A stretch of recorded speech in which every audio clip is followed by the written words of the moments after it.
So this is outside in the parking lot area of Arizona Landscape Contractors Association office, and we've planted several trees in the parking lot area. This happens to be in kind of a smaller courtyard that's really enclosed on three sides. And Heather's painting around so you can kind of see what the restrictions are for this location, which obviously determines what kind of tree we're going to plant. We've talked about in tree planting and staking the right tree, right place. So this is where we demonstrate it. This is a 15-gallon Vitex tree. It's going to even at full size should be just fine for this location. Prior, there was a Mexican bird, yellow bird of paradise in here, and it wanted to spread out more than the space would allow it to. So the contractor had to keep pruning it back, and pretty soon there wasn't much tree left. And in the heat that we had, was the nice part about a courtyard like this is it's going to have a lot of frost protection. The bad part about it is it turns into an oven, especially when we had our average high temperature in August at over 110 degrees in this little courtyard with very little breeze, not much air circulation. I'm sure that it really stressed that tree, and it was already stressed from being pruned. So what we've done already is we've raked, the old tree is gone, obviously. We've raked the rock back and put it on some tarp so it's easy to clean up later. And we're now going to dig the hole for the tree, trying to be very conscious to not go too deep because this soil has already been chewed up a lot. We've had the same situation on the other parts of this property where the dirt was a little too loose and the trees did sink somewhat. And that's usually from over excavation. So we're going to try to dig this hole where we don't over excavate it.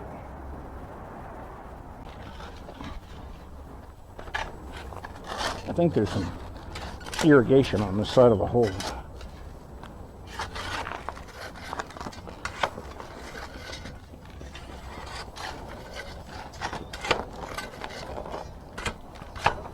Probably a stump in there. I should say that must be part of the old tree. Yeah. Oh, yes, it certainly is. They didn't pull that out. They just cut it off. Uh-oh.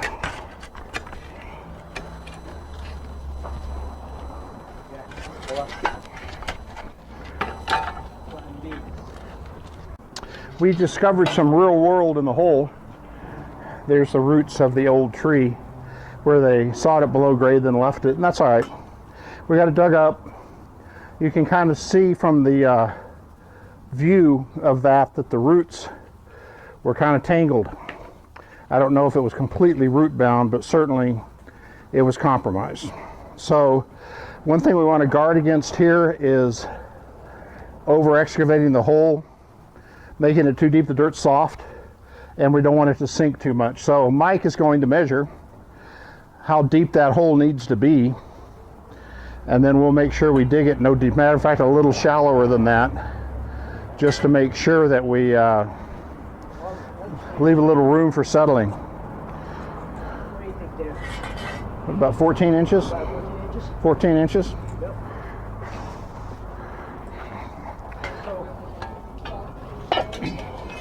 Well, let's see here.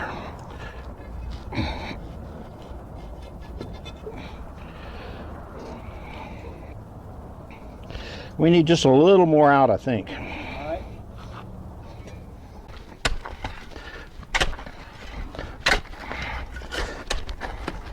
Ah, we got that root good.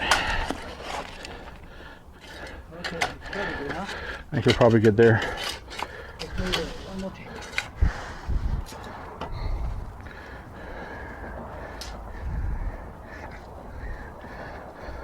Oh, okay. About right? That's about right. Okay, good. And then you need to make sure. Well, we're going to step in there. I'll let you stomp one on the bottom. You have this.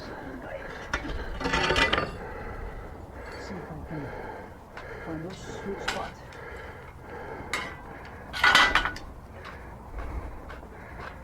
It's a little soft over here in this corner.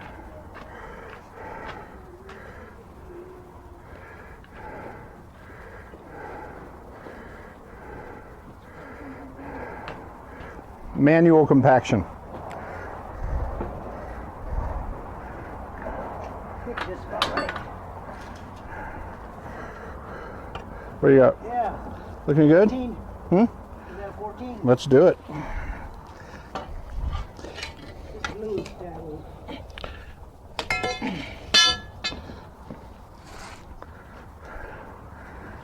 You wanna Talk about it while I cut it? Sure. So we've excavated the hole. I think we have it to the right depth, maybe a little shallow. That's fine. We compacted the dirt at the bottom of the hole. And now Mike is going to remove the tree from the 15-gallon container, and we'll see how the roots look. The tree, the canopy, the crown looks fine. No real damage, doesn't need to be pruned, but let's see what the roots look like once we get it open.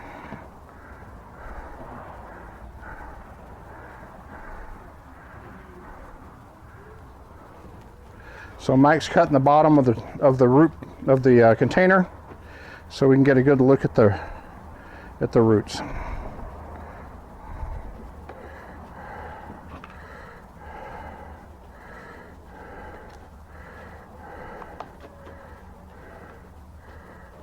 Sometimes I let you leave the, just take the bottom off.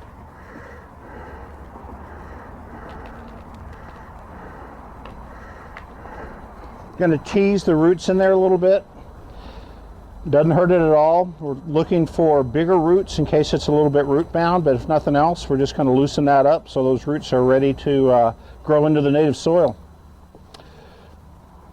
And this way I can hold it and put it down, then turn it over. Now you guys tell me. It's looking good to me. Okay. You know what? Let's turn a little bit so that that's growing toward the That parking way. lot. Good, good. It's going to go towards. There. Now the lower branches, which are temporary, are growing toward the parking lot and not toward the entrance doors to the two properties that are here.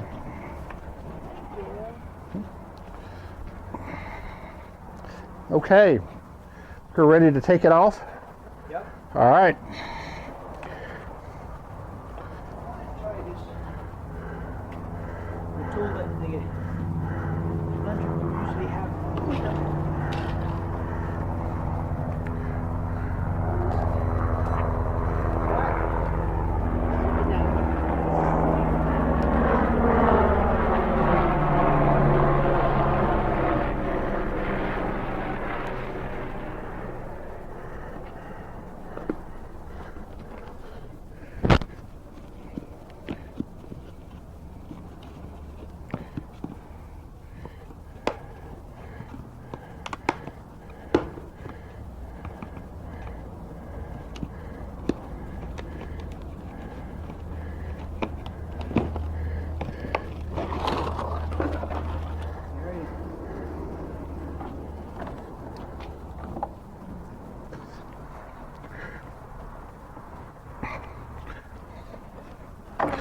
So Mike is teasing the outside of the root ball, looking for any bigger roots. We want to make sure we find the root flare so that we're not too deep.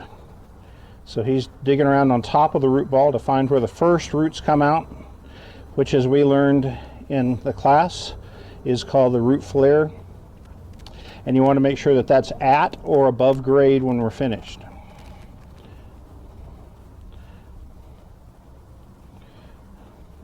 There's some surface roots, little tiny ones. Those are really the absorbing roots anyway, which is good.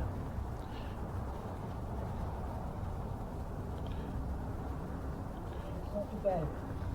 Okay, so it's right there. You can see a root coming off on the left side of the tree right there. There's the flare right there. There it is. Good. The rest of the root ball looked pretty good. I didn't see any girdling roots or circling roots. I think we're pretty good there.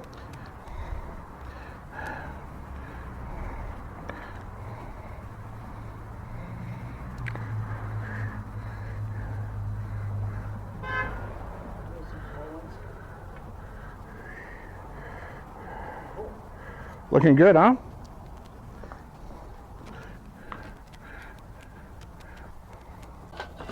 We'll put a little dirt in Then we're going to turn the water on and let the water help settle and get any air holes out of here.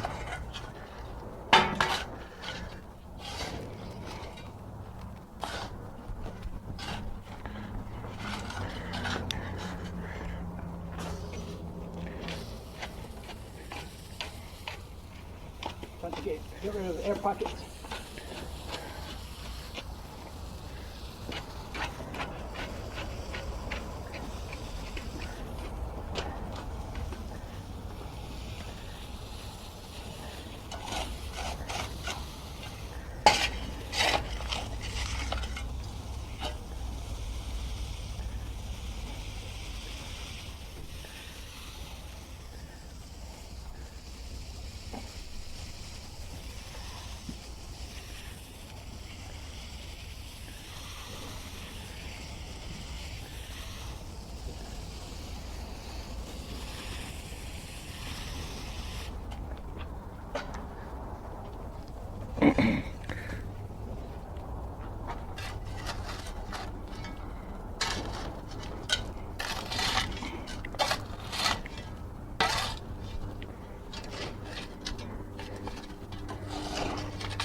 Okay, so we've backfilled the tree and we left it about 1.5 or 2 inches above grade. You can kind of see that the surrounding dirt is a little bit lower than the actual top of the root ball, which is good because we're pretty sure we're going to get a little settling. Even though we puddled it good, try to get rid of any air pockets. When dirt's that loose, it can still settle a few inches. And if that happens here, it won't be a problem because we've kind of planned for it. So now we're going to put the rock back on. Now we're going to stake it. Time to stake it. Even though I know it's tiny, probably doesn't need to be staked, this is planting and staking, so we have to. We're going to make sure that we put the stakes, drive them into native soil rather than into the backfill of the hole. It's a little bit harder to drive stakes that way, but it's better for the tree because then you don't damage any roots. And the stakes end up to be stronger because they're in less disturbed soil. So we will do that now.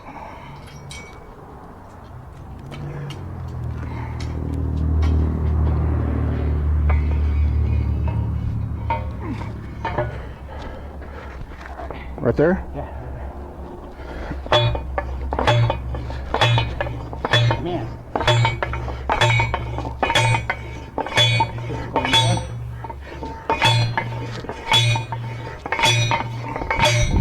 That's pretty good, right? Here you go.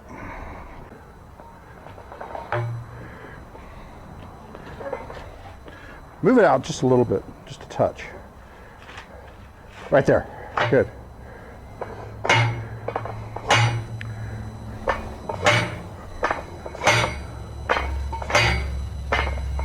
Try that. All right, now you got to hit this one more time. They're pretty good. There. Ah, that's good.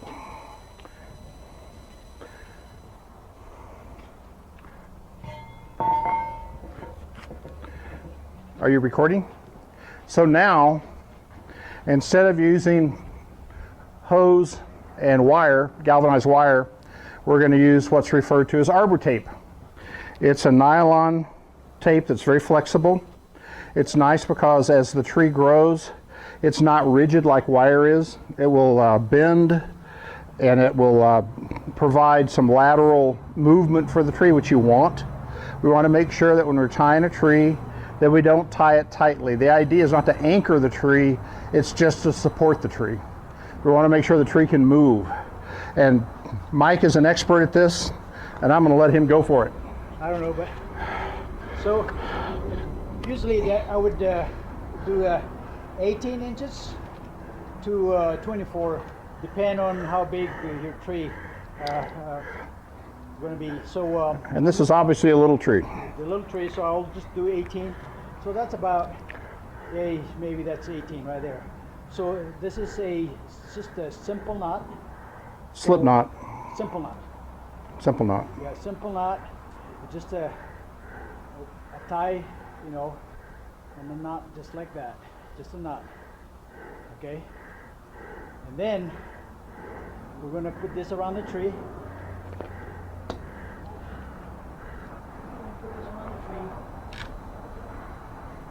And it depends on how big the caliper of the trunk. So in this case, I'm going to do a slip knot. So here's my tie. I want to just pull it, put it over one, then take it inside and bring it through. Okay, and then just make sure it's tying toward the simple knot over there. And there you go. So if the tree get bigger, it's going to get bigger. And if it get tightened, it will be, you won't choke the tree. So it will stop over here. So anyway, so then it comes over here. Usually, they said, again, it depends on how far your tree stake you put in, how far apart. So this looks like maybe 3 feet. And again, I'll just use my regular hand printer and cut that off. As you can. Here. I have my knife. Oh. Whoop. So if you pull it, it's easy to cut. So about there, then about level, and just tie it, and again do another knot over here, and I just pull it tight, and then we're going to staple it. So this will be over here. So I'll cut another piece. So let me see, about 3 feet or so.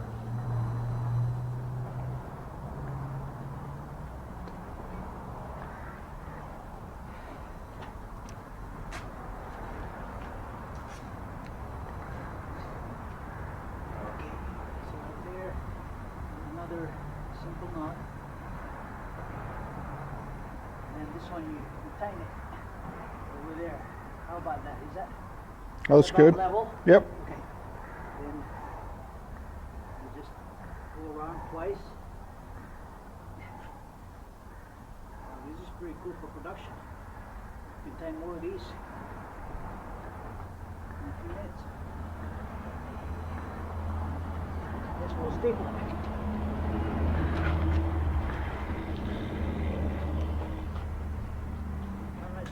Staple my fingers. That's pretty good.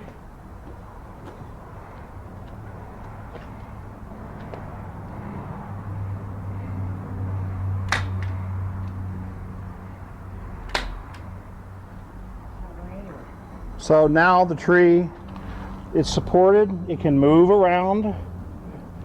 These things can be adjusted so that the tree has a little more room when it needs it. But And ideally you might cut the stakes off a little bit lower, but we're going to leave them on. As the tree grows, we'll have a little more room to stake it further up the stakes. So that tree is a happy tree. So I think we have a successful planting here, and we're going to put the rock back and we're finished.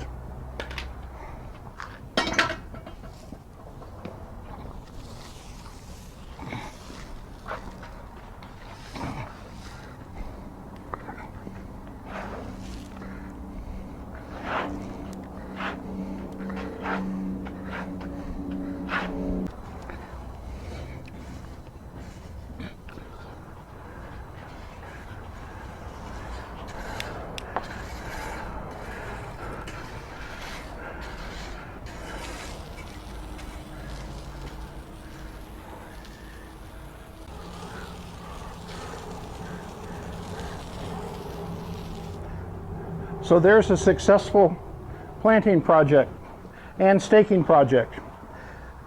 Where did the tree come from? Do you know?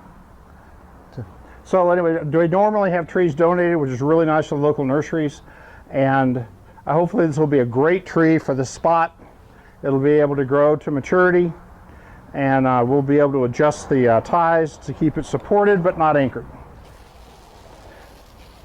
Thank you to everyone that watched this amazing demonstration. Thanks, Mike.